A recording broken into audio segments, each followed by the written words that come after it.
কি ভাবছেন?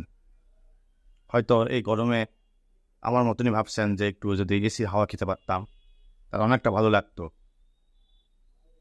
তো আমি আজকে আপনাদের এসি না কিনে এসির হাওয়া খাওয়ানোর ব্যবস্থা করে দেব মূলত।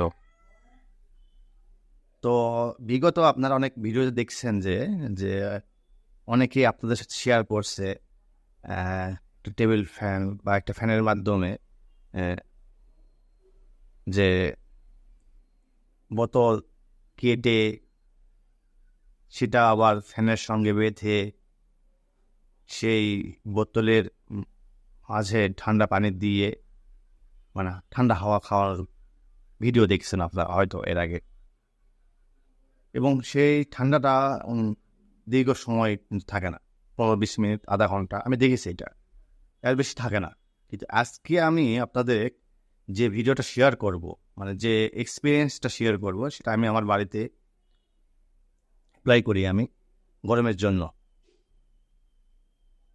তবে ইনশাল্লাহ আমি এটা বলতে পারি যে আমার যে এক্সপিরিয়েন্সটা, এটা যদি আপনারা বাসায় অ্যাপ্লাই করেন, আপনারা অবশ্যই 100% শিওর যে আপনারা এসি না কিনেও এসির হাওয়া খেতে পারবেন। তো আসুন কিভাবে আমি আমার বাসাতে এসি না কিনেও এসির হাওয়া খাই। আমি যে বুদ্ধিটা দেখাবো আপনাদের, এরকম সহজ বুদ্ধি আপনাদের এর আগে কেউ কখনো দেখায় নাই। তো প্রথমে আপনাদের অবশ্যই এরকম 2 লিটার অথবা 1 লিটারের জমাট বাঁধা পানির বোতল, অথবা জমাট লাগা সেটা যে কোনো কিছু হতে পারে, সেটা দুধের বোতল হতে পারে। আমি মূলত জমাট লাগা দুটা দুধের বোতল নিয়েছি। তারপর এরকম একটা টেবিল ফ্যান অথবা বড় টেবিল ফ্যান হলেও চলবে, কোনো সমস্যা নাই। তো তারপরে আপনারা কি করবেন, 2টা থালা অথবা 2টা বাটি, আপনারা একটা বোতল ইউজ করতে পারেন।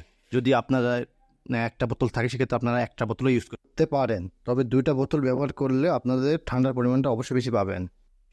তো থালা অথবা বাটি দেওয়ার কারণটা হলো যে আপনি যখন বরফের যে বোতলটা আপনি রাখবেন বেডের উপরে, তখন আপনার বেডটা ভিজে যাবে।